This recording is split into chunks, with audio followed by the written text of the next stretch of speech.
Hey, this is Evan Longoria of your San Francisco Giants, and you're listening to Torture Cast. You're listening to a podcast by and for fans of the San Francisco Giants. Let's go, Giants! With hosts Willie Dills, Chad King, Ben Lee, and Eric Nathanson. Dedicated to the greatest team in Major League Baseball, the San Francisco Giants. This is Torture Cast. Standing on time, not gonna stop. We came to play, ain't slowing down. Falling on, we're here to stay, and we're stomping on whatever's in our way. I'm feeling like a Giant tonight. So here's Sandoval. Sandoval, base hit. This game is over.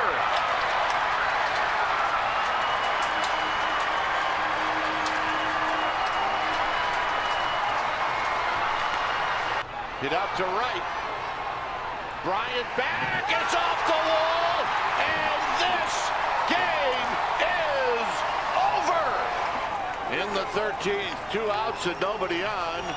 A walk, a single, and Buster Posey hits one over the head of Chris Bryant, and the Giants win the ball game. He never had a chance to get back on it. Hey everybody, welcome to the Torture Cast. It is Thursday, July 28th, 2018, and this is episode 147. Boy, you just heard some great highlights there from the 3-game series against the Cubs. Of course, the first game featured a walk-off hit in the 11th inning by Pablo Sandoval with the bases loaded and 5 infielders, which we can talk about a little bit. And then yesterday's game, a wonderful conclusion. Despite leading 4-0 at one point, the Cubs chipped away, tied it, but they went to extra innings, and the Giants pulled it out in the bottom of the 13th with that single off the wall by Buster Posey. But joining me today to talk about all this wonderful stuff is Eric out in hot-ass Georgia. What's up, Eric? Not much. I'm sitting in a giant inflatable tube full of ice. I'm just going to, every 5 minutes, I'm just keep calling the wife to come in and dump more ice over me. Oh, lovely. It is so bad out here. We have covered the windows. It is brutal. This is some heat I've never dealt with. So your air conditioning just cannot keep up with this, huh? It can't. Last night, it was past midnight, and it was still 77 degrees in the house. Yeah. Ooh, fun. What is it in the house right now? Now it's about 78. 78, and you're sitting in the ice. Yeah, so my body temp's down to about, probably 96.8, so I'm probably down to about 94 by now. All right, all right. Just don't get hypothermic on us. Oh, there's another bucket. So, hey, Giants are doing pretty well. They took 2 out of 3 from the Cubs. I mean, they're 4-6 since we last recorded. They had a bit of a stumble in Colorado, which we don't really have to talk too much about that series because it was just, I want to blow up Coors Field. It was just a crappy bullshit series. It was games 3 that runs. Shouldn't have lost, but they did because 3 runs in 3 games in Coors Field, unbelievable. But we can get past that. That set a record, by the way. I think their previous low was 7 in a 3-game series in Coors Field, which it's hard to do. You and I might actually be able to get a couple base hits there just by putting the bat out. But nonetheless, they split against St. Louis. And they took 2 out of 3 from Chicago. And, a lot of times we're saying, oh, they could have, they should have, they would have. But to be honest, I mean, they could have been swept by the Cubs. I mean, you consider they lost 1 game and the other 2 were extra innings. And their bullpen held it down, held them scoreless for so many innings, up 2 extra innings and during extra innings. So I think you got to tip your cap to the bullpen, despite the offensive struggles and the lack of timely hitting until the end. But the Giants pulled 2 out of 3 from a very, very good Cubs team. And so how are you feeling about things right now, Eric? Oh, they looked like a real ball club these last few days. There's something about rising to the level of competition that this team seems to do. And this 3-game series, you point out the Cubs could have swept. The Giants very well could have swept the 3 games themselves. They got shut out in Game 2 of the series, and Holland pitched an absolute gem, his best performance as a Giant thus far. So, I mean, they're looking like a team where one break goes their way or another break goes their way, and they jump right on the opportunities. Derek Holland pulled one hell of a start out, and it was one of those rough luck losses. It stunk, because ironically, Game 1 of the series featured a a crazy play in which Alan Hansen was was on first, and the pickoff attempt was made. And to be honest, Rizzo just missed the ball. It was all on Rizzo. He just missed the ball. And it ricocheted down the right field line, and Hansen kind of was running about, 90% to second, maybe about 80% to third. And then Wotus just started sending them. And I was there at the game with my kids, and I'm standing up going, send them, because I could tell. It just seemed like Baez or whoever picked up the ball, there just was no hurry. You know what I mean? It was just like, all right, he's going to second or third or whatever. I'll just get the ball and throw it in. And they took advantage of it with Hansen's speed. And even though it wasn't 100% speed around the bases, when he hit third, he did kick it into that fifth gear and just beat the throw with a beautiful slide at home. But that totally invigorated the crowd, tied the game, which enabled them to go to extra innings and win the game. But unfortunately, on the next game, Holland kind of featured a bad luck loss too, in a very similar way, in some errors committed on the field by, who was it? It was Nick Hundley, of course, at home. And, he threw one in the left field. One in the left field. It happens. It was attempted steal, and he threw it in left field, and that scored a run. So that was kind of the difference in the game for Holland. He got the tough luck loss there. But that's baseball for you, They got one on the first game, and they gave one back on the second game. So it is what it is. Alan Hansen's Mad Dash was the play of the year so far. I could watch that. I could watch that over and over and over again. The old adage is you can go to a baseball game and see something you've never seen before. And like you said, you were at that baseball game, and I guarantee you've never seen that before. I've never seen that, certainly not live, and I can't recall the last time I saw it on TV, maybe a highlight on SportsCenter, but as far as actually being there, because it was incredible to see the pickoff throw, and everybody kind of was still sitting. And, he was running to second. And when he started rounding second, that's when people started standing up going, oh, look, he's going to go to third. This is great. Oh, my God, he's going home. It almost looked awesome. It almost looks like he kind of baited Baez into coasting to the ball there at the end by slowing down a little bit, coming around third. And Baez did. Rizzo had such a horrible day that day. He had two errors. He had the error to get Hansen on base in the first place, and then the error on that play. And then Baez kind of coasted to the ball, like you said, assuming Hansen was just going to, I hate to keep using the word coast, but he's just going to coast into third, and that would be it. And Hansen totally recognized it and saw that. And, Baez uncorked a really nice throw because Hansen beat it by the split second. And that slide was absolutely amazing. He seems to know how to contort his body, much like Mr. Javi Baez on the other side. Mm-hmm. He knows how to contort his body when he's sliding into home to avoid the tag. We've seen Hansen do that slide across the plate about 3 or 4 times now, where he sticks out the hand. And I know back in my playing days, that was one of my favorite slides. I used to love doing that because if the play is going to be away from me, I'm going to bring as much of my body away from the play as I can and just touch the plate.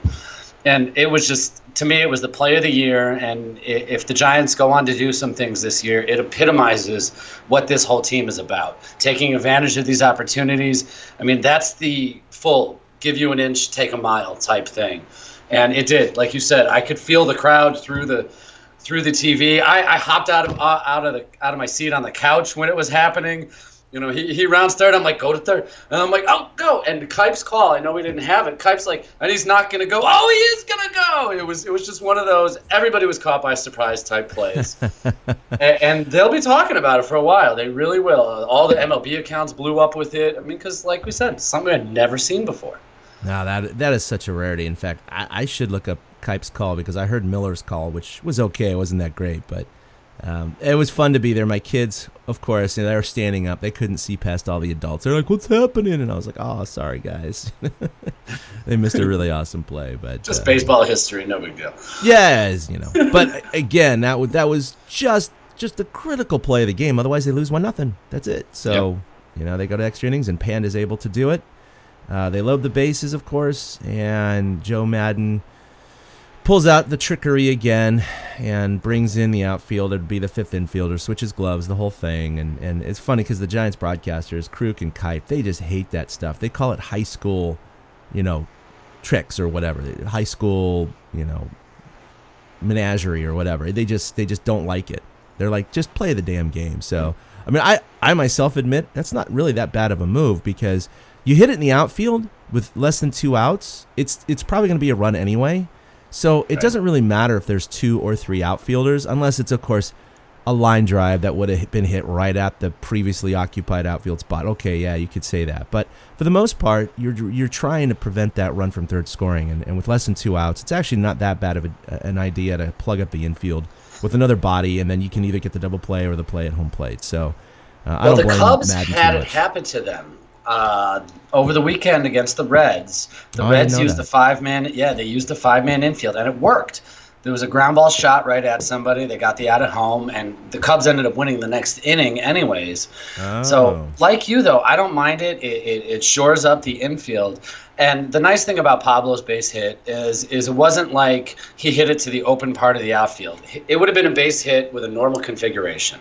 Yeah, you know, he hit it over the heads of the infielders with enough to get it over them, but die before it gets to the outfielder. So at least he kind of made it a moot point. And Madden got flamed by the Cubs fans for doing that. And it's kind of confusing because, like I said, it had worked just against them. But, you know, Cubs fans have become a fickle bunch. Why would they flame him for that when it had no impact on the result? Like you said, if they had a normal arrangement, Pablo still gets the base hit. So why criticize him for that? Because it didn't change anything. Because Cubs fans have turned into complete jerks since they won the title. I will say this. You know, since the Giants have kind of, you know, come down off of their last World Series win almost 4 years ago now, the fervor and the energy around the park and the interest in tickets, of course, has certainly waned to a certain extent. Their sellout streak stopped sometime in 2017, which is still remarkable to think that sellout streak continued over a period of 5-6 years. Which is amazing to fill up that ballpark every single day. They're still getting, 35 to 38,000 per game out of 40,000 seats. It's not a bad thing. They're still like third or fourth in attendance in major leagues. But I've noticed that getting tickets on StubHub, they are much cheaper than they used to be. They're well under face value. I got my tickets like 10 rows up from just behind the bullpen down the left field line for $25 a pop. So that wasn't bad. I mean, those were pretty good prices for that. I mean, 3 years ago, those seats would have been $90, $100 each, easily. And I think face values on those is 75 or 80 or something like that. So they're well under face value. But the problem that arises from that is when popular teams come into town, those fans snatch up all the StubHub seats or the second market seats. And so the park was pretty much almost half Cubs. It really was. It was not just about as much blue and red as you saw of black and orange, and it was kind of upsetting just to see it. I was surrounded by Cubs fans, unfortunately. But again, you get your bandwagon, and hey, I'm not. The Giants had plenty of bandwagon fans. I knew plenty of people sporting their black and orange gear, and they couldn't even name the 3 starting Giants. So it goes like this with all teams that get popular. The Red Sox had happened with an explosion in 2005 after they won their first World Series. The Yankees have always been like that. The Cubs have certainly been like that since they won their World Series. And there's these, 4 young people behind us. They all are decked out in, like 20s, 25 years old or whatever. They're decked out in their Cubs gear. These 2 girls, oh my God, just talking like that. And you got the big old nails and the sunglasses and everything like that. They're spending all this money on jerseys and hats and whatever. And I think their boyfriends were a little bit embarrassed because they were like, I don't understand that play. Like, why did that guy do that? Why didn't he just do that? And who is that there? And, like, they clearly knew nothing about the game, like, let alone their own team. They didn't even know the rules of baseball. And you're just like, what are you doing? Why? This is just a fashion show for you. You're just trying to do the hip thing. Jump on the bandwagon, put on your pinstripe jersey that maybe your boyfriend bought for you. I don't know. And just come and eat your food and talk about something you have no idea what you're talking about. It's just, I hate it. As a baseball fan and purist, and I know you are too, Eric, it's just like nails on the chalkboard. It's like seeing that little kid who's in the front row seat in the World Series game. And you're like, why the hell is a little kid at a World Series game? It's just like, let the true baseball fans somehow get access to this stuff. Why is this moron who knows nothing about the game sitting here decked out in Cubs gear? Why? Ugh. Anyway, a little bit of a tangent there, but it does bug me. It is fashionable to be a Cubs fan now, and even the hardcore Cubs fans I know will admit that the fan base and the bandwagon jumpers have gotten a little out of control. It's funny, though, because, like, the Cubs seem like the most hated team. Giants fans hate the Cubs. Yeah. I mean, I couldn't believe it. Like, nobody cares to at least appreciate certain things the Cubs do? No, it doesn't matter. Like, Javier Baez gets crapped on all the time by Giants fans, regardless of the fact that the guy is an absolute magician with his hands. No, and he's a great player. I mean, he hit the homer off Tony Watson in the third game. Nobody has homered off Tony Watson. Mm-hmm. You know, it's little stuff like that, and it's like, oh well, he's still a piece of scum. No, the guy is phenomenal. You know, it was also nice to see, like, when Posey came to bat on Monday, and he and Wilson Contreras, you could tell, were briefly talking, and you got to wonder what that conversation was about, because it's kind of, Posey's, in a sense, the old guard now, and Wilson, who overtook him for the All-Star voting, is the new guard. And again, we'll get into the All-Star stuff, but you can't blame the Cubs fans for voting their guy in. We had the same exact chance that they had. So it's not like they had some unfair advantage. There was no meddling in this election. Cubs fans just did their job. Mm-hmm. And you can't argue with that. But there's a lot of them now, and that's how it always happens. Like you said, it's cyclical. You know, I guarantee you in the late 80s, A's fans were coming out of the woodwork when the Bash Brothers were doing their thing, and people were like, oh yeah, I've been an A's fans all my life. Did you know they used to play in Philadelphia? What now? You know, right. It's got to happen with every fan base. And, you know, the nice thing about that Cubs series is I guarantee you, just the Cubs themselves, the players, they walked away from that series shaking their heads going, my gosh, I hope we don't see these Giants in October. I know. Because I've watched a lot of Cubs baseball this year, and nobody has played the Cubs like the Giants did. I mean, they've been, you know, they've come back so many times. Like when the Giants were up 4-0 yesterday, there was the thought from Giants fans aplenty too, like, oh crap, you know, they stopped scoring. And so here come the Cubs. The Cubs are going to chip their way back in, and they did with the Bryant home run and then Baez's home run to tie the game. But credit to the Giants and their bullpen, especially Dereck Rodriguez getting it done late in the game. They were able to stay, you know, keep them off to get the win. And generally speaking, the Cubs will overtake teams. They have the most runs scored from the 7th inning on in baseball. They just absolutely feast on bullpens. And the Giants bullpen just showed up in spades over the last few days. Ray Black had a scoreless inning. Maranta has actually shown up. I mean, aside from Dyson, everybody looked fantastic. No, I was really, really happy to see Ray Black. You know, after his first outing was a little bit rocky. It was a walk and a bomb, and suddenly he walked off the mound with an 81 ERA. To see him kind of come back and settle down like that, it's been really a contribution from many, you know, guys on this team, despite the number of injuries and other issues that this team has had. Here we are. They're 49-46, 3 games back of Arizona in third place. They're also 4 games back for the final wild card spot, but we don't really care about that. They've won what? This is their 8th walk-off of the year, which leads all of baseball. And that was something I didn't realize. Yesterday they were talking about it in the pregame that they had 7 walk-offs, which led all of baseball. And I was like, oh, that's pretty cool. And then a few innings later, boom, they get their 8th. So pretty remarkable. And I think you have a couple other stats here about extra inning games and home series. Well, it's funny because you mentioned that they have 8 walk-offs, and that can be taken one of 2 ways. That can be taken as a team that's barely skating by, or a team that shows resolve and comes back and wins. The Cubs broadcast showed a stat yesterday during the game. The Cubs had 29 come-from-behind victories, most in baseball. The Giants were 4th on that list with 25. And I had no idea. I totally don't think of the Giants as a comeback team. But, No, I mean, it shows.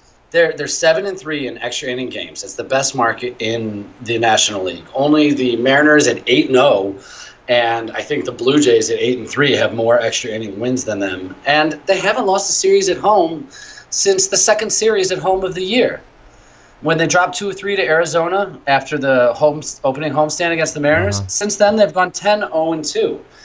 And the 2 splits are what? The Cardinals and, hell, I don't even know who the other one was, probably the Rockies.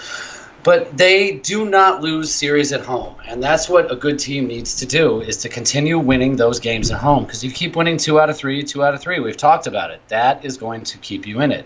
Now, the road record, that's a totally different story. But it's unbelievable. Yeah, they haven't had a winning road series yet, or a road trip this year. In fact, they started off that last road trip by sweeping, but then they immediately got swept by the Rockies to end .500 for that road trip, and it was one of those like, oh, they're finally going to get a winning road record. Yes, and then nothing. No, it was June 30th to July, off the top of my head, June 30th to July 5th, July 6th. There was a day off when they went to Pittsburgh and Detroit last year. They took 4 of 6 on that road trip. Yeah, it's been over a year since they've had winning road trip at all. They're like 19 and 29 on the road, which I think is the second worst in the National League. I wrote a whole thing on 2 Out Hits about whether or not they can make the playoffs with a losing road record, and I looked back over the last 6 years in the double wild card era at how many teams actually made the playoffs with a losing road record. And surprisingly, 20% of the playoff teams in that span had losing road records. Mm-hmm. But then they got to the playoffs, and none of them did anything. None of them did anything, yeah. No, they had a combined losing record on the road in the 16 and 32 on the road in the playoffs. And Detroit in 2012 was the only team to have a losing record on the road during the season to make the World Series, and we know how that ended. Yes. They got swept. I mean, they got their ass handed to them in San Francisco, and then the pitching shut them down. So the Giants, as good as all these home wins are, and they need to keep it up, they're going to have to step up their road game in the second half. No doubt. No question about that. I mean, they can't continue to Jekyll and Hyde this thing. Continue their winning ways at home, absolutely, but their road record's got to get better. Even if they played .500 the rest of the year and still ended up with a losing road record, you just got to play better. You can't continue to increase that losing percentage or play at that clip. You got to increase it at least a little bit. So hopefully that'll happen. A little side anecdote. One of the guys that I work out with at my CrossFit gym, his name is Paul Jimenez, and he's the father of Major League catcher Chris Jimenez. Oh. He grew up here, and it is pronounced Jimenez, by the way. It's with a G. I know it looks like Jimenez, but it's Jimenez. And he grew up here in Gilroy, went to Gilroy High School, and so I've gotten to know his father really, really well. He's a really, really fun guy.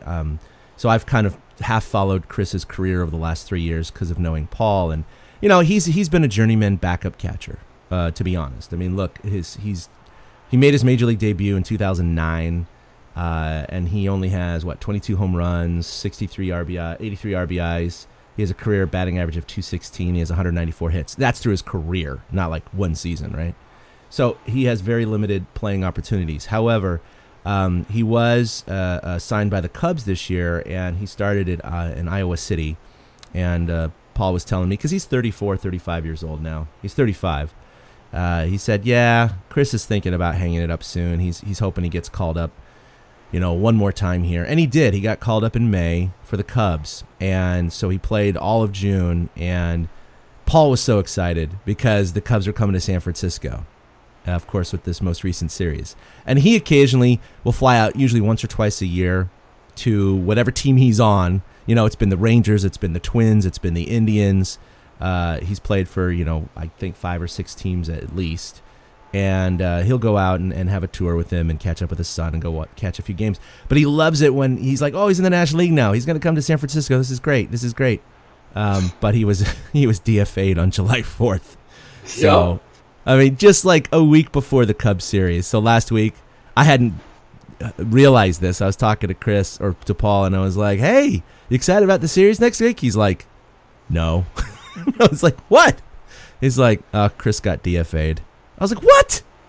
I felt sorry for the guy. But he's playing. He was playing behind Contreras and of course the Wutini guy. Caratini. Yeah, Victor Caratini. So yeah, it was interesting to hear some of the. I won't share this on because it's in confidence, but some of the inner workings and kind of where the Cubs are going with their catchers and their feelings about it and everything. So he may step down from baseball, be given his age and the fact that he's probably getting too old to be a backup catcher these days. But I told Paul though, I was like, I know your son's frustrated and he's just thinking about hanging it up and everything, but dude, he played Major League Baseball like for years.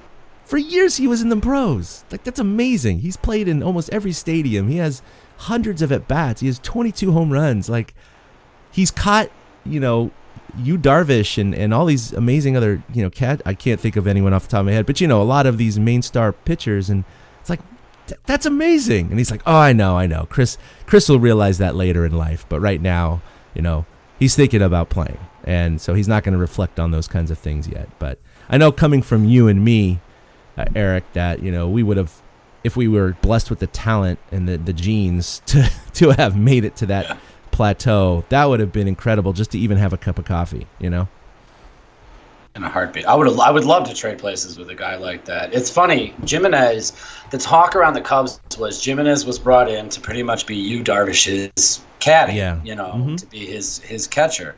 And Yu has been injured for most of the season. And the Cubs kind of had to finally make a decision. Do we keep Jimenez here or do we bring Caratini up?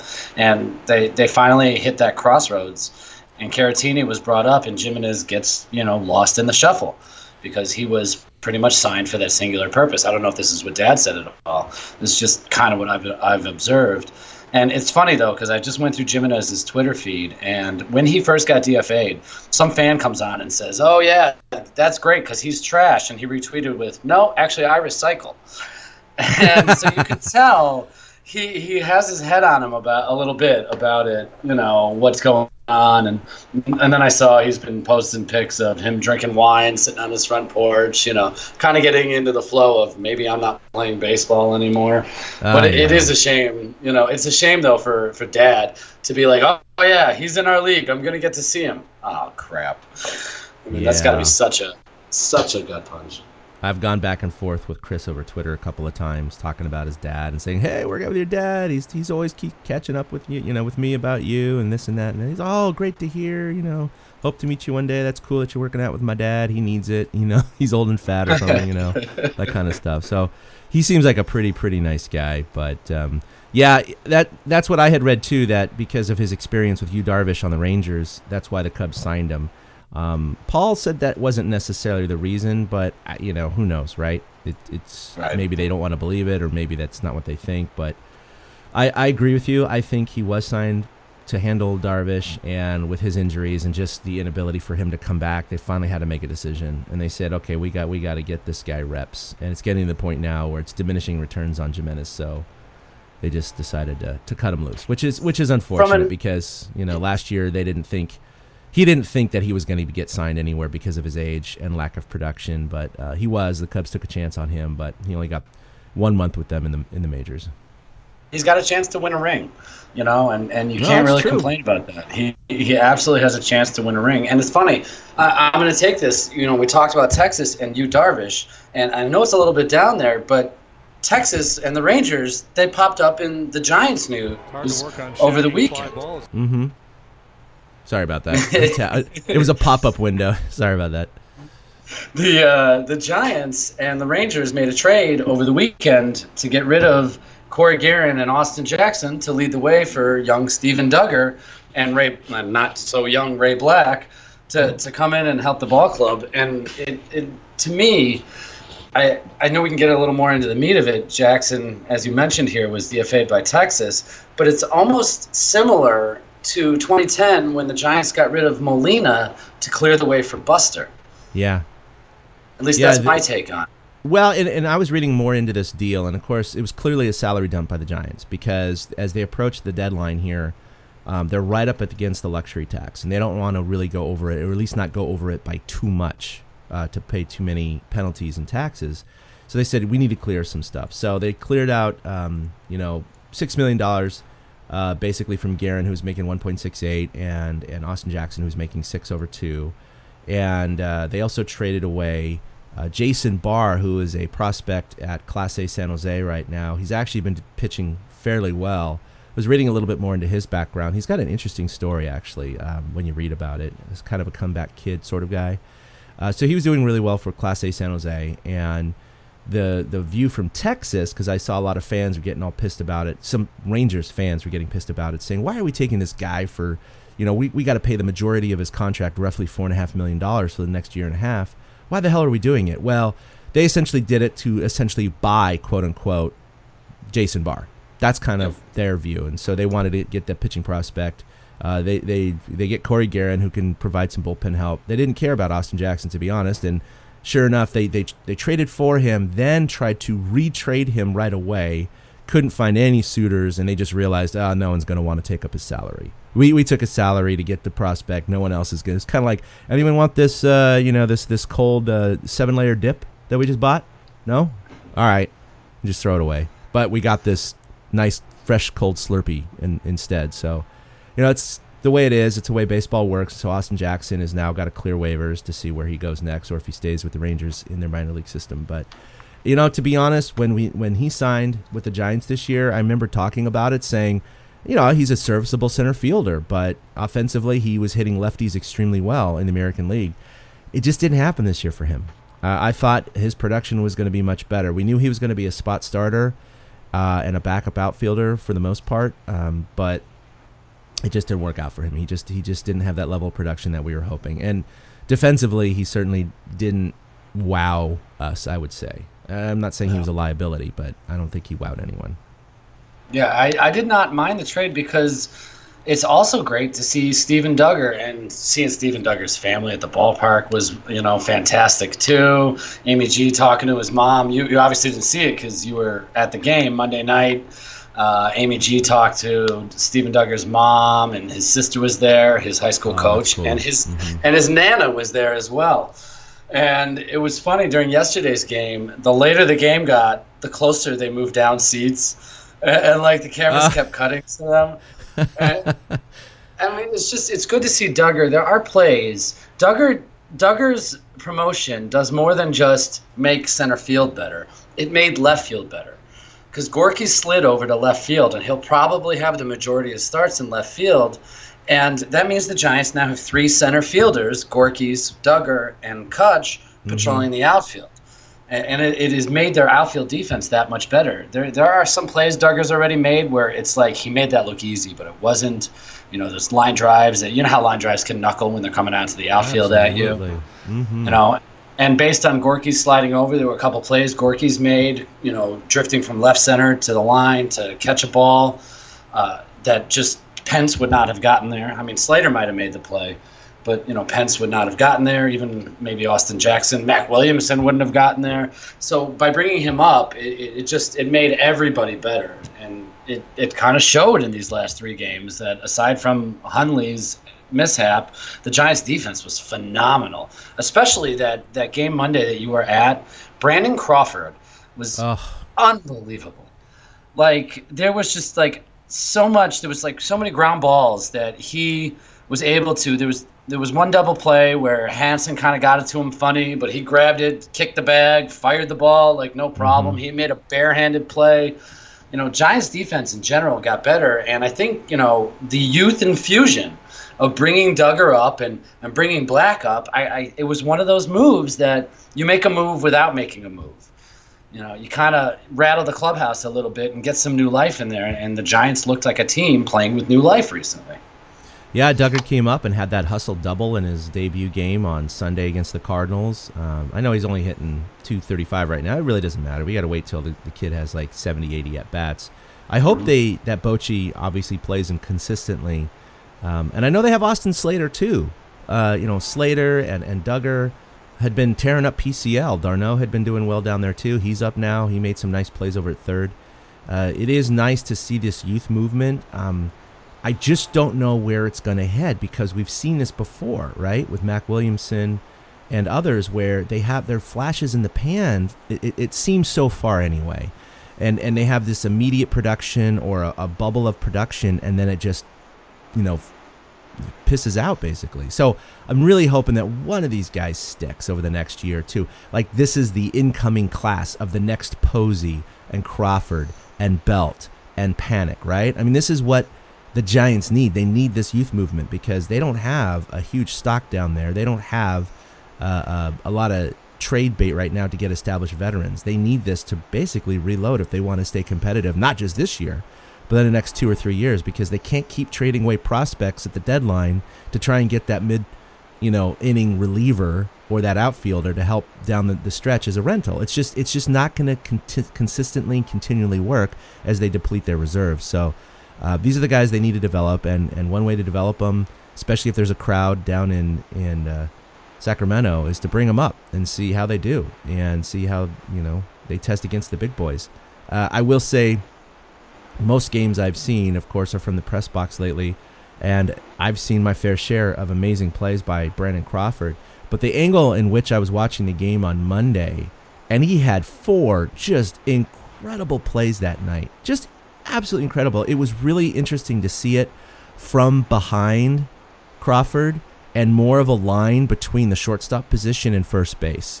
Because especially the one where he slid to his left, popped up and fired to first, and then the one where he came in and barehanded it and fired to first, I was kind of like right behind him, pretty much lined up with first base so I could see the ball trajectory from that angle, which is a fun angle to look at. You know what I mean? You're not looking at it from high up or across, so you can, right when he releases the ball, you know from your point of view where it's going. You see that little bit of the tail from the right-hander as it bows, from the left down back to the right to belt. It was really fun to watch, and just to see the velocity in which he throws it from that position. It was really cool to see. I really enjoyed watching him that day, and he was just on fire. Just on fire. Yeah, that throw you're talking about on the slide one, that was all arm. He couldn't get anything but his arm on that throw, and it was still a dart right on. I've never seen a guy impact a game without getting a hit as much as he did that day. Oh. Because I think he went like 0 for 5 that day, but he kept them in the game with his plays. I know one of them was, with runners threatening or something like that. Oh, he saved at least 3 or 4 base hits. I mean, I'm sure he saved eventually a run or 2 in the game, no doubt. He saved the game defensively for them. So like you said, you don't always have to contribute offensively. And in fact, he's been a bit of a slump, which we'll talk about later, but defensively, it doesn't affect him. And I think that's great. And in the major leagues, you have to have the mentality when you're having a bad day at the plate, you cannot take it with you on the field. Because if you do, you're going to have a bad day on the field as well. And he doesn't. I mean, he was money out there, no matter that he went 0 for whatever, 0 for 5. He was fantastic that day. It's funny. We're going to talk about him going to the All-Star game, but I wanted to double back. We didn't mention that Johnny Cueto pitched his second game since coming off the disabled list yesterday. And I agree with your assessment here if you want to. Yeah, so he did come off the DL. I don't have his stats up with me right now. I should have brought him up. But he was obviously rocky in both starts. The second start was a little bit better, which was yesterday. I was watching it. Took a little break from work. Went down to the bar. Kind of watched a little bit. It was the end of Croatia and England in overtime. And then once that ended, we switched it over to the Giants game and saw it was 4-1. Was feeling pretty good about it. And the very first inning I saw was the one in which Chris Bryant hit the 2-run home run to bring it back to 4-3. But I had missed the at-bat he had before. I didn't see it until highlights later where he hit it off the very end of the bat and obviously got snake bit with the reverberation up the bat. And so he did admit later in the post-game press conference that he felt it the next inning, but he didn't want to use it as an excuse. He had a little bit of numbness and tingling going on. And you could see that. And maybe it had affected him that inning, because otherwise he would have had a fine outing. He would have probably given up 1 run over 5 innings. Instead, it was 3 over 5. So it wasn't disastrous. He said he felt really, really good. He did make progress from the last start. But I tell you what, they got to baby this guy, and it's unfortunate because he has a tenuous elbow situation right now. That ligament had a partial tear in it. And 2 months off may not have been enough to fully heal it. So they have to be very careful with him. And I'm sure he's going to be on a pretty stringent pitch count. And Bochy admitted that they talk to him after every single start now. They're just going to be like, how's it feeling? How's it going? Can we take a look at it? Because they need to make sure that they protect his elbow, especially since he has another couple years left on his contract. But in the long run, I'm not too worried about him. You got to give him, the benefit of the doubt. He dominated down in his rehab starts. He had no issues down there. The first start back, you might be a little shaky, nervous, have the adrenaline flowing. You kind of go, okay, it's a first start, no big deal. Second start, again, it was one mistake to Chris Bryant that really inflated the numbers. So overall, I'm not too worried. I'm glad to have Cueto back, even though the youth movement in terms of the starting pitching has really, really impressed both of us. I think we both clearly want Cueto back. Yeah, he is absolutely the number 2 starter behind Bumgarner, regardless of how the young guys have been pitching. And he's going to help turn Shark into trade bait. Apparently the Yankees are kicking the tires on Smarja, which blows my mind. I can't see him pitching in that stadium. Oh, my God. But the nice thing with Cueto is he pitched yesterday, which was Wednesday, July 11th. he's probably not going to pitch again until either Saturday, July 21st or Sunday, July 22nd after the break. Because this weekend, as you shared yesterday, it's going to be Bumgarner Friday, Shark Saturday, Suarez on Sunday. And then they've got the All-Star break. They come back that Friday against Oakland. And we all know Bum's going to start that Friday game against Oakland. He doesn't have to go for the All-Star game. There's nothing getting in the way. He can pitch on his normal rest. So by pushing Cueto back a day, it actually gave him a chance to be pushed back a few days after the fact, too. Because they might have felt like they wanted to pitch Cueto this Sunday if he had pitched the Tuesday game, but now they're not going to rush him back to do it. And hopefully that gives him time. Yeah, because that pitch to Bryant, it was a mistake. It was a pitch up. It was just fat, and he knocked the crap out of it. And it wasn't like he just got beat by Bryant. No, that was a bad pitch. But other than that, I mean, the shimmy was working pretty good. He managed to keep the ball in the ballpark, I guess, on the ground. And I'm not too worried about him. I thought I would be after that first. It was just last Friday when he gave up 4 runs in the first inning of the Cardinals. It was just like, oh, man, did they rush him back? They should have just started Holland. And now the Giants are in a position of strength from their starting rotation. And it's, again, to the youth movement. But Cueto is absolutely going to be the number 2 starter. I expect the rotation after the All-Star break to be some sort of Bumgarner, Cueto, Suarez, Shark, Rodriguez. Rodriguez and Shark might mix it up a little bit there, but that's probably what the rotation's going to be. Chris Stratton is now in the minors, and even then they're not starting him. They're keeping him on side sessions right now. So the Giants are in a position of strength. Ty Block comes in and does wonders on Monday night. They're totally in a position of strength to let Cueto not have to rush back. Because of Derek Holland and his ability to both start and be in the bullpen, that gave Cueto the extra day this time around. And it's not that they're necessarily, you said it, they're babying him. They're totally treating him with kid gloves, and they need to. If he was a rookie, after that bat stinging incident happened yesterday, he would have been out of the game. He's coming out. Yeah, absolutely. He's earned the right to go back out there. Yeah, and because he came right into the 5th, and he had a 4-pitch walk pretty much right away, and then the Bryant bomb, and that was another incident where it's like, yeah, young guy, he's out of there. He's too shaken up. He had some issues with the stinging, because Moranta, I think at the time was warming up, maybe his block. Anyway, but Bochy's like, look, he's my veteran. He knows how to handle the situation.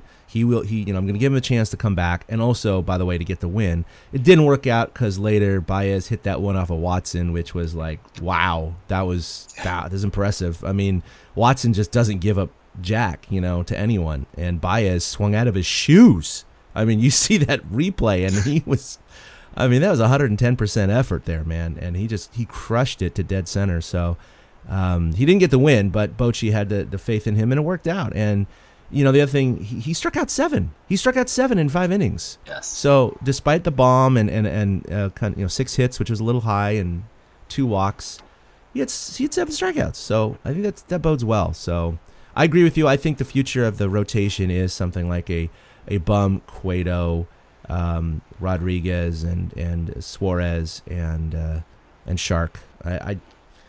Stratton's in the minors. I mean, he had very promising starts at the beginning of the year, and obviously he's tailed off. Ty Block has become very effective, by the way, out of the bullpen for mid-inning relief. I think he's actually been doing very, very well. But Rodriguez and Suarez lately have just been on fire, and so I think you got to ride those hot hands. And then Shark, who knows what happens or what's going to happen with him. I did hear yesterday that report that the Yankees were kicking the tires on him, and part of me was kind of like, okay, go ahead. Let's see what you got. Because they have a pretty loaded minor league system. And it would be amazing if the Giants could actually replenish some of their minor leagues by getting rid of Shark. But I think if a situation like that arose, I'm sure the Yankees would be like, you need to eat most or at least half of his contract or something like that. It's going to be some sort of arrangement, which the Giants, I don't think are going to do. But even if they have his salary and keep him on the books the next 2 years, maybe they would do it if they got the right prospects. I don't know.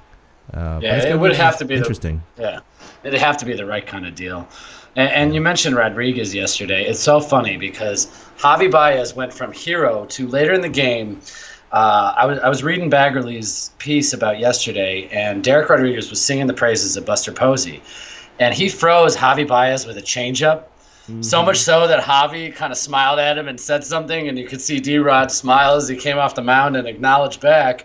And he hadn't thrown a changeup all day.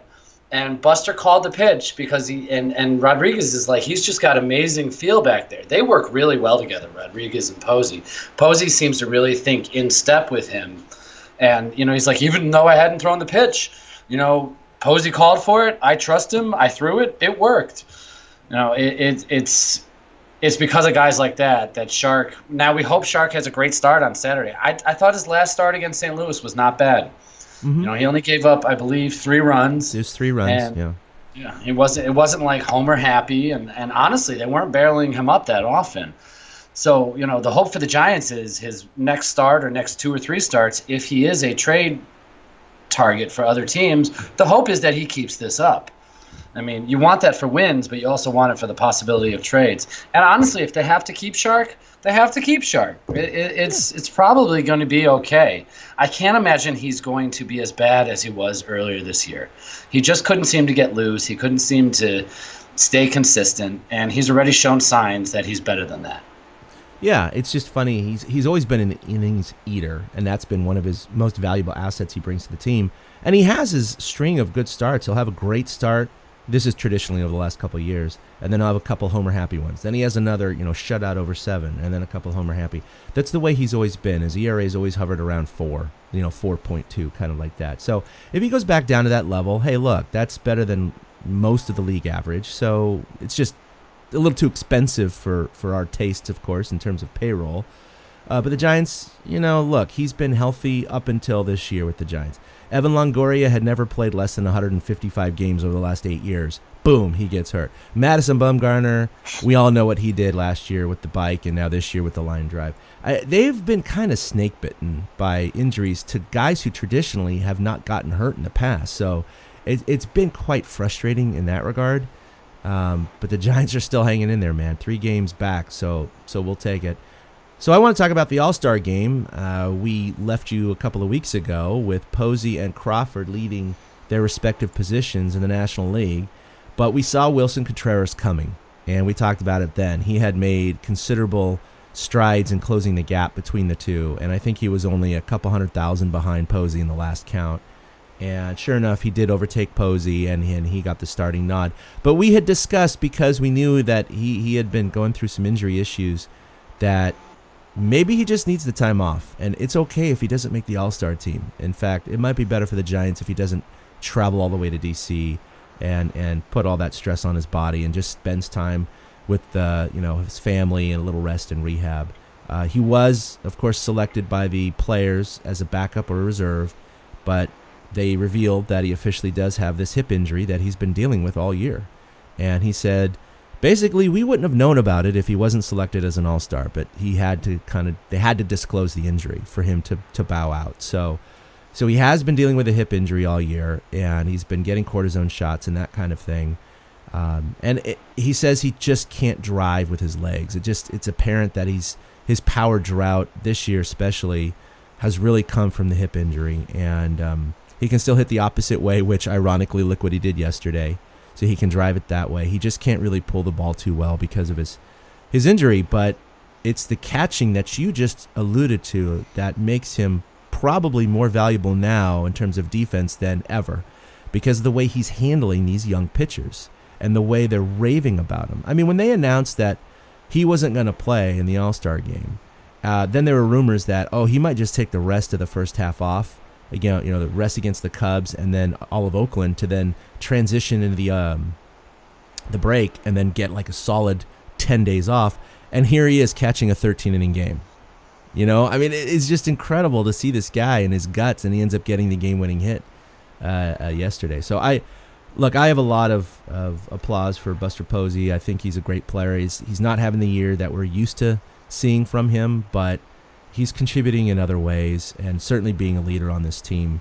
So I'm pretty excited about it, and pretty excited the fact that he was selected, so it goes on his resume, but he's not going. So as Giants fans, we know he's going to rest and take care of it. Yeah, it's the best of both worlds. It's exactly what I called for last time we recorded. Like, literally, when the notification came through that said, Buster Posey is bowing out of All-Star game to hip, I tweeted it with yes. Because I'd rather he rested. The guy caught 24 innings over the last 3 days, but he only caught 2 games. I mean, that's some wear and tear on the body between the 13 and the 11. And thank goodness that Norwood kid for the Cubs throws 97. Because that supplied most of the power to get that ball off the bricks over Bryant's head. And Buster was able to. It's funny, he was batting 4th yesterday, and it was kind of like, why? And then when you saw the lineup construction, it was because there was nobody else to bat 4th. But the credit to the Giants for, recognizing what's been going on. And I was reading, Greshner said that Posey is one of the most cognizant players of what he puts into his body, what his training regimen is. So this isn't some guy who's taking it lightly. He's really working hard to it. And the whole goal is to be able to have him as fresh as he can be in September and October, because this team has playoff aspirations. And the long-term picture is so much more important than the short term. Like, I guarantee he's going to probably catch only 2 games this weekend, and then when they come back from the break, they go to Oakland, and I'll bet you he DHs. They go to Oakland and Seattle, and I'll bet he's DHs. Gonna DH almost every game. Yeah. When he's not catching, they will have him DH. And like you said, with the pitching staff and just in the clubhouse, there's just numerous ways that he contributes, and people are worried about a decline, and let's be honest, there is a slight decline, but that's what's going to happen when the guy has been squatting for 10 straight years. It's just going to happen. He's not going to shift to first base, because what are you going to do? Trade away Brandon Belt? That ain't happening. They just signed him to a contract extension. Can he maybe take over third base? Nope, Longoria is there until at least 2021. You're not going to stick him in the outfield because he's slow as molasses. So you got to utilize his best assets as much as you can. And if that means giving him a break every few days, then you give him that break. I mean, Posey wants to be out there just as much as anybody else. He's not loafing. He's not taking days off. I've seen Giants fans. I saw it on Reddit the other day. Oh, Hundley's better. And that's just not true. Oh, boy. It's not even true. Just because Hundley has a few home runs, whoop-de-doo. I would always still rather have Buster Posey at the plate in the 13th inning with the bases loaded or runners on first and third than I would Nick Hundley. And Nick's got a walk-off this year. But, Nick's got a couple games where, hey, that was the Hundley game. Hey, he had 4 hits this game. Hey, he had 3 hits this game. So people tend to remember that stuff, and they don't think about those little things like Buster bringing along the pitching staff and working with Suarez and Rodriguez. There was a day, I think it was during the Cardinals series, Buster had the day off. And this was before Stratton got sent down, so maybe it was still during the Colorado series. And the 3 guys next to Buster in the dugout during the entire game were Andrew Suarez, Dereck Rodriguez, and Chris Stratton. And that is so valuable that you just can't put a number on it. There's no metric for that. Clubhouse presence and knowledge, there's just no way to quantify something like that. And that's why a guy like Buster Posey is going to stay. That's why he is elected an all-star by his peers. His peers are not just looking at, he's got, 5 home, I don't think it's 4 or 5 home runs this year. And 5, yeah. He's hitting under 300. No, they look at the entirety of the game. And thanks to Buster bowing out, Yadier Molina gets to add another freaking All-Star game to his resume. No, I know. I was a little frustrated with that Molina replaced him. I was like, damn it. Oh, well. Of all the guys. Nobody likes Molina. Yeah, nobody likes Molina. But it's good for Buster. He gets the nod. And Crawford ran away with the shortstop portion of it. We knew it was. The guy who got hosed in all of this because first base is so loaded was Brandon Belt. Mm-hmm. Yeah, as you mentioned, Crawford easily won his position, which has been well-deserved. He just started dipping under 300. He's been in a bit of a slump. He's definitely been cold over the last month, but as we just talked about, his defensive wizardry and I guess the notoriety, it's a bit surprising. It's like these aren't just Giants fans voting for Brandon Crawford, because in those years, especially the World Series years, where you saw guys like Joe Panic near the top of the list, right? You know that Giants fans are pumping the ballots full a lot of the ways like Cubs and Braves fans did this year, right?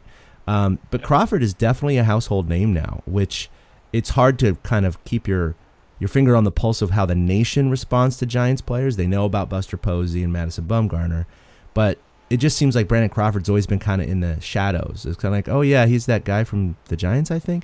But the fact that he just clobbered the shortstop position with a lot of national votes, there's definitely that respect that's coming in from at least the fans this year. And you're right, Brandon Belt, it's a crowded position. Before his appendectomy, he was right up there with Freddie Freeman in production. In fact, he was leading him in OPS and on-base percentage, and we talked about it about a month or two ago.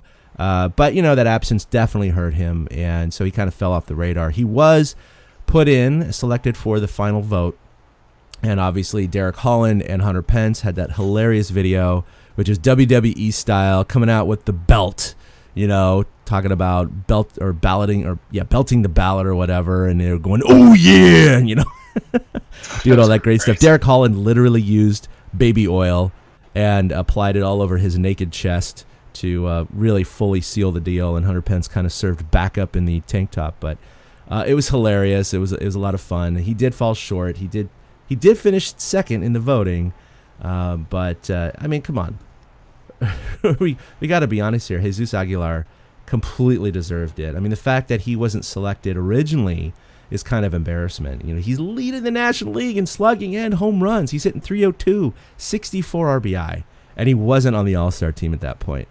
So, as a baseball purist, it's like, okay, he deserves it. Brandon Belt, I would have loved to have seen Belt there, but Aguilar deserved it. So I have no qualms with that. And he's in the home run derby too. Yeah, you look too at the National League. It is loaded with first basemen right now. The three guys that are on the team are Freeman, Votto, and Goldschmidt. Yeah. And none of those guys are going to bow out. They're all having decent years. Well, Goldschmidt's so-so. But he's had his streaks. But none of those guys are going to bow out. So as soon as Belt lost the final vote, regardless of Derek Holland and Hunter Pence's push for him, oh my God, still, that was awesome.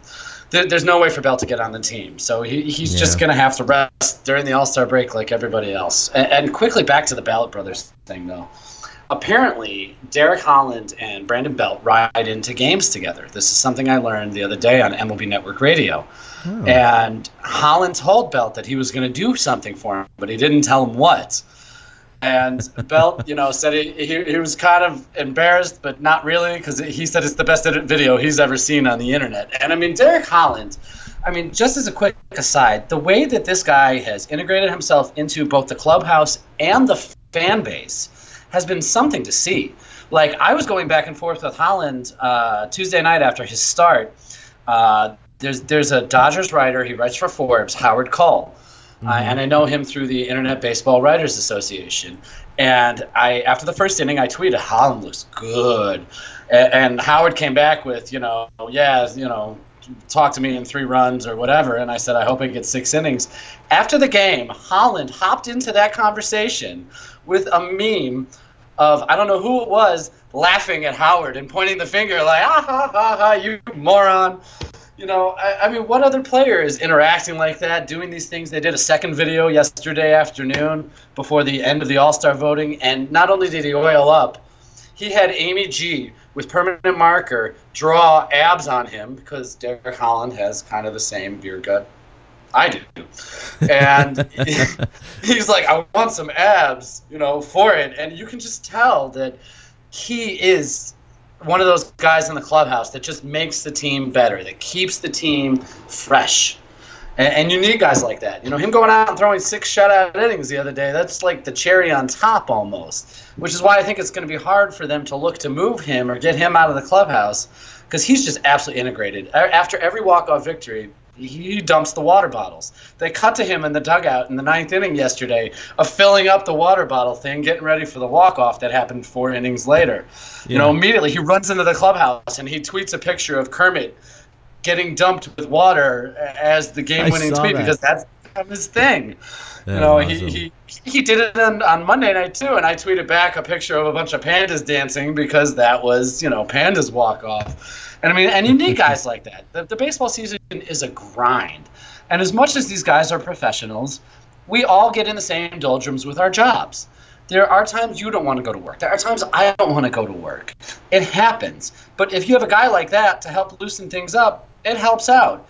And it was just so fun to hear Belt talk about how he and Holland drive into games together, and it's like, that's a friendship none of us had any idea existed. Yeah, I didn't even know that. Okay. Yeah, and I thought that was kind of neat to hear, and to bring it back to Belt, it's funny, he's been one of their better hitters of the last week. He doesn't have any home runs to show for it. In fact, his power has been down a little bit since the appendectomy, but he's still continually going out there, and, that Brandon to Brandon combo, it's hard to think of a better shortstop first base combination in all of baseball. Yeah. And Belt made a couple of just wonderful picks, too, the last few days over at first base, especially from d'Arnaud and one from Crawford. And, I mean, he's just over there, just a cool cucumber, just picking that stuff out of the dirt like it's no big deal. I was going to say Dansby Swanson and Freddie Freeman might be the closest to it, but there's just nobody. Belt is a vacuum. This is the year where he should really get the Gold Glove consideration because he's shown it all year. Like you said, he's scooping balls. If he can't get to it, it's a horrible throw because he's still getting to the horrible throws. And he's doing great on the short hops. And he's not even doing the short hop swing where you swing your arm but your head kind of turns away at the same time. Yeah. Mm-hmm. He's not even doing that. He's keeping his head down. No, his head's down. Yep. So I think Belt was deserving of an All-Star nod, but I get why he didn't make it. I really do. And, the Belt brothers tried. They tried. It was valiant effort, but it didn't quite make it, but that's all right. So you posted here about our friend of the show, Ryan Leong, has passed along a YouTube video. I haven't watched it yet. Him and I were actually texting last night about setting up an interview with him, and he's going to be at the game on Saturday. I'm going to attend it too in the press box. So we're going back and forth, and he did mention that he sent us something. So I think this must be what he was talking about. Yeah, I woke up this morning to this in my inbox, and I actually watched the hour-long thing this morning. It's the Giants story, A Tale of Two Cities. It's old. It was made in 1986. So, when they talk about the 62 World Series, they're like, and the Giants haven't been back since. But it's a good little, it's an hour long. Search YouTube for the Giants story, A Tale of Two Cities, and you'll find it. It's some account like MLB One or something like that. It's fun to watch, though, because it goes back to the days of Christy Mathewson and Carl Hubble, and then it shows how when they moved from New York to San Francisco, how the Giants were received. And there are just some great players through Giants history that aren't always mentioned, like, having the all-Alou outfield that they had in the 60s. Yeah, the brothers, yeah. Or how Bobby Bonds was looked at as the heir apparent to Willie Mays. Those are neat little things to hear about and stories to hear about from the players themselves. The story that I shared last time about Willie being 0 for 12 and DeRocher saying, as long as I'm the manager, you're my center fielder, and then Willie going out and hitting one out of the state. DeRocher said it on the thing. He's like, he hit it over the roof of the Polo Grounds, and that was the beginning of the rest. Yeah. It was fascinating to watch. And if you like that kind of old stuff, it's got a lot of old footage and talks about Carl Hubble in the 1931 All-Star Game striking out the 5 straight guys, Babe Ruth, Lou Gehrig, Jimmy Fox. I think he struck out 5 straight Hall of Famers to start that game. It's a good little history of the Giants. Obviously we've had a lot of new history, but it's nice to be reminded of those old times. And coming from an old school fan like myself, it's good to see New York get their props because I still wear my NY hat every now and then because that's where they came from. So it's just something I figured I'd pass along to the listeners that Ryan Leong, he shared it with us. Again, the Giants story, A Tale of Two Cities. Check it out on YouTube. Very cool. We'll put it in the show notes as well. All right, let's get to who's hot and who's not. First of all, who's hot? There wasn't really a long list of guys who've, quote, been hot. Everyone's been kind of average or a little below average, but not kind of at any two ends of the spectrum. But man, Dereck Rodriguez, we talked about him before. He has just been on fire. 1 earned run in his last 13 innings pitched. He came in, of course, yesterday and pitched 3 scoreless innings to get the win, which was huge.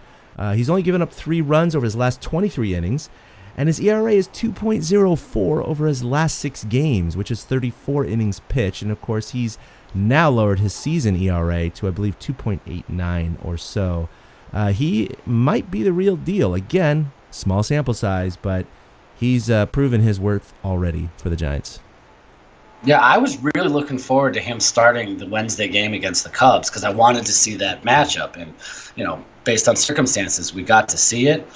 But I was really looking forward to, Suarez Monday, Cueto Tuesday, and Rodriguez Wednesday. When he's out there, there's no, nail biting. There's no, oh, my God, this kid's a rookie. What's going to happen? He seems confident as hell. He seems like he knows what he's doing. And, I imagine he's only going to get better from here. Kruko was talking about him, and they were saying, why do you think Bochy trusts him here in the extra innings? They didn't have many other guys they could go to, don't get me wrong, and he was good to pitch 100 pitches if he needed to in extra innings, so that wasn't the issue. But as far as just pulling the trigger and saying, yeah, I'm going to put a rookie out there in this rubber game, and Kruko, I think, might have nailed it on the head. He said he grew up in Major League clubhouses. I mean, exactly. he's been around the game. This does not awe him. This does not overbear his senses. He knows where he is. He knows he belongs, and his adrenaline is there, but he's not going to let it get the better of himself. So I didn't really think about it in that context because, of course, he is the son of Pudge, that he's been around these guys for really his entire life, and so he knows what the deal is, and he's not going to let the moment get away from him. So that's not going to affect his performance. And his confidence can only build from here. I mean, for sure. It's so funny that the Giants have somehow gotten younger during a season when everybody was worried they were too old. And quietly, they've, Rodriguez, Suarez, Duggar, Black, they're starting to get these young guys in there. And Rodriguez is like the standout star thus far. And, as much as I love Suarez, Rodriguez just, like you said, has this calm about him, and it comes from growing up around, such a thing. Barry Bonds had a similar type calm because of growing up around, major league clubhouses. And this Rodriguez kid, I keep calling him D-Rod because that's just the easiest nickname for him. And it's just so nice to see. And talking about young guys, I noticed it, every time they do a minor league update, Joey Bart, the Giants' first-round draft pick, gets mentioned. He's played a whole 6 games for Salem Kaiser in short A. And he's already got 5 home runs, a grand slam. He's got a double. He's 8 for 27, and that's just 6 games. Yeah, 6 games. I mean, I'm not going to say that they're going to fast track Joey Bart, but I mean, he played 6 games in the Arizona Instructional League before that. He didn't homer once. He only had 1 extra base hit. Suddenly, he gets to better competition in the short A season. His first game of the season, he hits 2 home runs and drives in 4 runs. July 9th against Boise, he hits a grand slam. Just yesterday, it was funny. I knew that he had hit 4 home runs. I'm like, oh, let's go see how he did. Look at yesterday's box score. Sure enough, Joey Bart, 1 for 4 with a home run and 2 runs driven in. It is the short A, but I just wanted to highlight that, the Giants really seem like they made a good pick in Joey Bart, and it's possible we could see him in the big leagues by the end of next year, maybe as a September call-up. I can't see them fast-tracking him to get him up there this year. There's just no point. No. But if he continues to show production, he's going to move his way up through the chain quickly.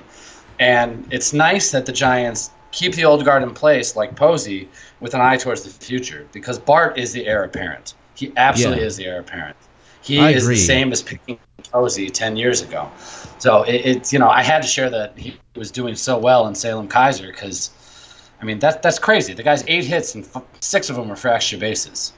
Yeah, no, he's been exploding off the scene down there in short A, and they're not going to fast track him in the sense of this year, but next year I do think he's going to be probably in Richmond, Double A, and see how he does there. And he's one of those candidates that could be called right up straight to the show in September when they expand the rosters, or he might be seasoned in the PCL. Of course, it is a hitters league, so I don't know how much he may or may not benefit from that. I think the pitchers league, the Double A league, might be better suited for him just to see how he handles the better pitchers, or at least the ballparks and the type of pitching. I don't know. Buster Posey was somewhat fast-tracked, but Benji Molina was kind of the cog in front of him, and they ended up trading him to Texas, and that's what basically freed up the room in 2010 for him to show up. Or, sorry, was it 2009? The trade was happening. No, it was 10. It was 10. Because that's Molina, right. Yeah, you remember Molina was the guy. Because he got 2 rings, he was yes. He was going to win a ring no matter what. As soon as the World Series was set, he was the guy that was going to win a ring no matter what. That's right. It was 2010 that happened. And, of course, he exploded on the scene. So I could see a similar situation to that. Not that they're trading away Buster Posey in 2 years to make room for Joey Bart. But I think, we'll see him in the majors, maybe for a cup of coffee next year. But I think most certainly if he continues, with great production, it's going to be 2020 where he might crack in. And by then, it's going to be interesting to see. I think it's way too far down the road to forecast, but is at the time where Buster Posey does make a permanent move. What is Belt signed through now, though? Isn't he signed through 2021, though? I think so. Or is it just 2020? Brandon Belt contract. I think it's 2021. And if you look at the contract at this point compared to market value on good first basemen, Belt looks like a steal. Yeah. But by the end of the year, there you go. Looks like a sweet deal. Let's see. So he signed it, 21. Yeah, and that's the issue. I mean, you can't move Buster to first base during Belt's contract. You just can't. And he's not going to third because Longoria's here through 2020. He's not going to the outfield like you said. So there is a bit of a logjam, and unless, Buster Posey just completely breaks down into rusty parts, he's the catcher for the next few years. And so Joey Bart really has the opportunity to develop in season in the minor leagues. And there's no real reason to rush him, to be honest. Even if he's hitting the crap out of the ball, keep him down there. It's okay. He's young. It's fine. He is the heir apparent to Buster Posey, but there are no rush to get rid of Buster over the next few years. But it's great to see him explode onto the scene so well, and we'll keep an eye on him intermittently through the podcast. So we can talk about who's not. I know that Brandon Crawford, he won the starting position for shortstops in the National League, but he was way up at one point at 330. His batting average was just skyrocketing. He has cooled off over the last 30 games and 94 at-bats. He only has 19 hits. That's a 202 clip. So his average has dipped down into the 290s. But overall, just an outstanding campaign for him. Again, if he ends the year hitting 250, I have no problem with that, considering his production, his power this year, and his defense. So just a little cold lately, but, we'll see what happens after the break, see if we can pick it back up. Yeah, he's still second on the team with 21 doubles behind McCutchen, who has 22.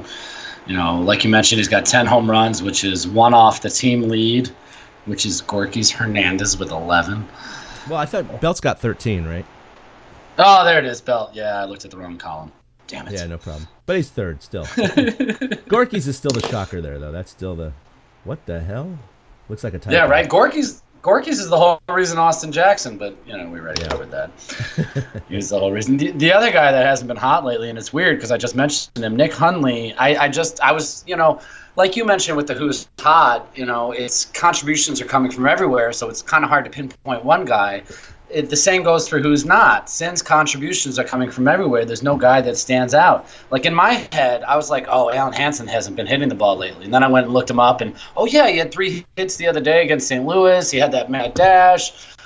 So it was tough to pick somebody. And I noticed Nick Hundley, he's just been 1 for 9 in 10 plate appearances over the last 5 games after he had 3 hits in Arizona on July 1st. The weird thing that just stuck out to me is the Giants lost each of the last 5 games that Hundley has appeared in. And that's just totally just random and wacky. Yeah, that's just a random thing, yeah.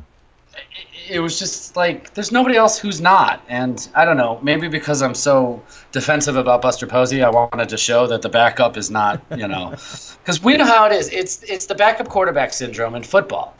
The guy on the bench is the most loved player on the team is the backup quarterback because everybody thinks he can do better than the starting quarterback. Right. And I feel like Giants fans have kind of got that going with Hundley and Posey lately. It's like, oh, he's hit the ball hard this year. His launch angle is better. Yeah, but he also didn't throw a runner out until this past weekend. I mean, and we're into July already. That was 3 months of the season that Hundley didn't throw out a single base runner.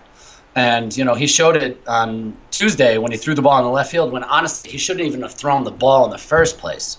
No, if you look at the play, even a perfect throw, he's still safe. He should have just held on to the ball. I yelled, eat it, the moment that the ball got away from him, but, of course, he didn't hear me. Through the time of the internet. Yeah, I know. They never hear me. Go back in time, hear this. I know it has happened 45 seconds ago, but damn it. I'll say things when I'm watching a game too, and Kruko will say it right after me. I'll be like, Kruko, I just said that. But realistically, Kruko said it before me because, like you said, I'm on a delay being on the internet. I do love that. A lot of times I do watch games. It happened yesterday too, at the bar I was with my coworker friend, and the speakers were really loud. You could hear Kruk and Kipe talking, and something would happen, and I'd go, oh, this is going to happen next, or this is probably the pitch he's going to call for, or he should do this now, and then you'd hear Kruko say the exact same thing, just like a second later, and my buddy was like, damn, you really know baseball, huh? But he doesn't know baseball, so he's impressed by anything. But I was kind of like, well, yeah, but I think most baseball knowledgeable people would have realized the same thing. I mean, most of what these analysts and play-by-play guys say it's not rocket science to you and me. It's common stuff. I love the color that Kruk and others bring in when they talk about how anecdotes where people, players will bark at each other in this situation, and sometimes they'll tip their hand doing this, things that you and I could not have known because we didn't experience the game. But when it comes down to basic strategy and percentages and things like that, I think you and I are well enough versed in the game where we kind of know where a team is headed in terms of strategy and what kind of pitch they might throw and what kind of defensive alignment they might have, yada yada yada. Yeah, it's we're not quite Greg Maddux status, who once upon a time he told the pitching coach to go sit down because he's going to get the next guy to pop up foul to the first baseman, and he got the next guy to pop up foul to the first baseman. But you watch enough baseball, you're going to pick up some things. Yeah, no, it's just repetition, watching thousands of games over our lifetimes. All right, so I didn't write any injuries down, but we kind of covered that. Who's injured right now in terms of Longoria and others? Well, Longo, the one thing I did see with Longo is he might get some minor league rehab games started during the All-Star break so that he can maybe come back the week after. He started taking ground balls. He stood in the batter's box for Bumgarner's side session yesterday. And it was funny. Bum complained that it was his worst side session. And Longo's like, if that's your worst one, what do your good ones look like? And apparently, with modern technology, the thumb injury and everything fused and is healing correctly. So the fact that he's taking grounders in and of itself is a big deal. He's been cleared for baseball activities. Oh, wow, already. That's good to hear. Yeah. That's good to hear. It's still going to take a couple weeks. And, just quickly, I want to touch on the fact that Pablo has been fantastic in his absence. But make no mistake, when Evan Longoria comes back, he is the starting third baseman. And sure. Pablo knows it, Bochy knows it, Longoria knows it. And the Giants have been missing him. The Giants are struggling against left-handed starters. Going into yesterday's game, they were 18-19 versus left-handed starters, so now they're finally 19-19. But they have faced more left-handed pitchers than any other team at baseball. Mm-hmm. I looked it up earlier. They have 1,182 at-bats versus a left-handed pitcher. No team is even within 100 of them. Oh, wow. So the NL West is absolutely loaded with, damn it, I clicked right. The NL West is absolutely loaded with these left-handed starters, so much so that the top 5 out of 6 teams on the list of most at-bats against a left-handed pitcher, not just starter, pitcher, they're all in the NL West. Like the Giants lead the way with 1182, and then you got, and then you've got the Rockies at 1109, then the Astros slip in there, and then it's Dodgers, Diamondbacks, Padres. Just to contrast that, the Giants have 1182 at-bats against a left-handed pitcher. The Milwaukee Brewers in the NL Central have 659. Oh, my God, almost twice the amount. Right, and that is because of the left-handed heavy NL West. Yeah. And that's one of those hidden numbers that doesn't really get seen by the rest of baseball, and it shows how much the NL West is geared to beat each other in the NL West. Because you got teams like, it blows my mind that the Cubs have only 782 at-bats against a left-handed pitcher, and the Giants, 1182. It's just, it was something that stuck out as I was doing research. So Longo, when he comes back, he's absolutely getting put right back into that lineup. Yeah, there's no doubt about it. Longoria, he's got 10 home runs on the team, which is third, but of course he's been missing the last 4 weeks. So I think he could have easily overtaken the team lead by now if he were healthy. So they miss his power. They need him. And his defense has been okay this year. I don't think it's been stellar. I know he's a Gold Glover, but there's been a few games that have been, maybe not quite what we expected. But he is used to that turf in Tampa Bay, and maybe it's just been a few months of adjustment to the clay of AT&T Park, along with other natural grass fields in the NL West. So, but yeah, they need him back. Pablo's been very valuable filling in, and he's been extremely valuable off the bench. So that's kind of where his career is headed, and that's fine. I think that's a fine spot for him, and he has no complaints about it either. He's said it quite openly. He will do whatever he needs to do to help this team win. He acknowledged it after the walk-off hit the other day. Mm-hmm. That was stunning to me. He still had the presence of mind to say, well, I still know my role on this team. I still know what they want from me. I still know that, I'm not the starting third baseman. And it's impressive. The Giants have a really good clubhouse atmosphere right now. Yeah. It's good stuff. All right, well, coming up, the Giants are going to close out the first half with 3 versus the A's at AT&T Park. We mentioned before it's going to be Bum, Shark, and Suarez for those 3. Then they're going to hit the All-Star break, in which Crawford will be the only Giant there, which is really weird. We're used to, for the last 5 or 6 years, especially during the World Series years, having 5 or so Giants there. That's not the case this year. It'll just be Crawford because Posey bowed out, and of course Bell did not make the final vote. And then they continue back up in the second half with 3 at Oakland to conclude the Bay Bridge series, and then 2 at Seattle. And those are the 8 games are going to happen before we record next on July 26th in 2 weeks. I myself am going to be leading a research cruise offshore for about 11 days, and so that's the main reason for the break in the recording. I won't be able to podcast from a ship 50 miles offshore. Sorry, people. It's just not going to happen. But I will be most likely covering the game on Saturday night. I put in my request for credentials, so I will try, quote unquote, to grab some interviews before the game if I can make it off the ship in time and walk down the Embarcadero and get there early enough. But what do you got here? First time since Giants will face the same opponent 6 straight games? Oh, I didn't know this. Yeah, I dug that out of the notes today. Since the Giants play the A's three times to end the break and 3 times to start the second half. And earlier this season, when I wrote about circle these dates on your calendar, I noted how weird that is. Yeah. To play the same team 6 straight times. I looked through all the other team schedules and I couldn't find anything like this. And it turns out it's the first time the Giants will face the same opponent in 6 straight games since July 3rd to 6th of 1969 against the Braves. But 4 of those 6 games were part of 2 doubleheaders. So it was really a 4-game series with a couple doubleheaders mixed in to make it a 6-game series. They've never done something like they're doing, 3 at home and then 3 on the road against the same opponent. And the only way for that to happen was because of the All-Star break. We're going to be so sick of the A's in the next week and so sick of this Bay Bridge series and the Bay Bridge new trophy. We're going to all be so sick of it by the end of... Yeah, you see the home and away series, well, I shouldn't say series, but games in the NBA where, the Warriors will play the Kings and then the Kings will play the Warriors, that kind of thing. So this is, I guess, unusual in Major League Baseball because they typically don't like to stack the same 2 teams up back-to-back because I think one of the theories behind the schedule makers, and I could be wrong, but one of my assumptions is you don't want 2 teams to play their entire season series consecutively because you want both teams to face each other at different times in the season. So you may face one team when they're hot and the same team when they're cold. If you come in and just sweep a team out of 6 games or you get swept in 6 games because you're, undergoing an injury or something happened to your team or you're just in a cold spell, I think it's a way of kind of normalizing the expected results of a season series between 2 teams. Otherwise, you could get some lopsided results if you for example, the Cubs, right?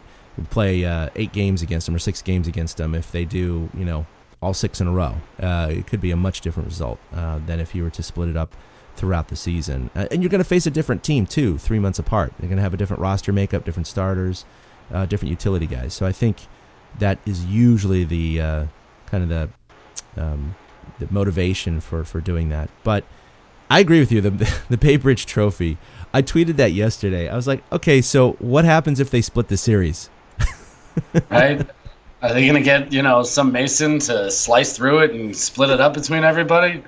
Yeah, I mean, I could see if it, the trophy, I don't know if it's going to be like the Stanley Cup where it just resides, with one team for a whole year. So I guess if you split it in the subsequent years, that team keeps it or something. But in year number 1, it's all right, hopefully they don't split it. Well, for the Giants' sake, we hope they don't split it anyways, because we'd much prefer they go at least 4-2 or 5-1 over their next 6 games. Yeah, and let's be honest, the A's have won 18 out of their last 23.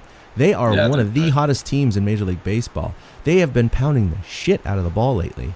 So, let's not take these A's for granted. They got a better record than the Giants right now. They're in a much worse spot for the playoffs because their competition is further ahead than the Giants' competition is.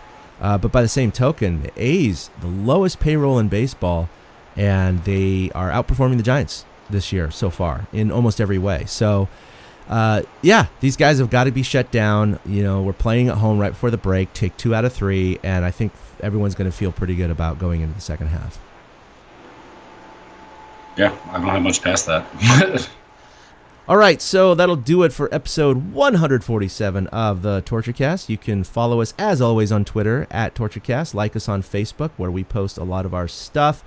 And check us out on the web, on our website at torturecast.com, where we post all of our episodes there. You can follow us individually at ChadK21 for myself, at 2 Out Hits for Eric. That's with the number 2. And he's also been writing some excellent articles over at 2outhits.com. So I really urge you guys to go check that out. And I know that, what is it, a week and a half away? Well, you're going to be launching your new endeavor? Yeah, it was supposed to be, but some life stuff and some technical stuff has gotten in the way.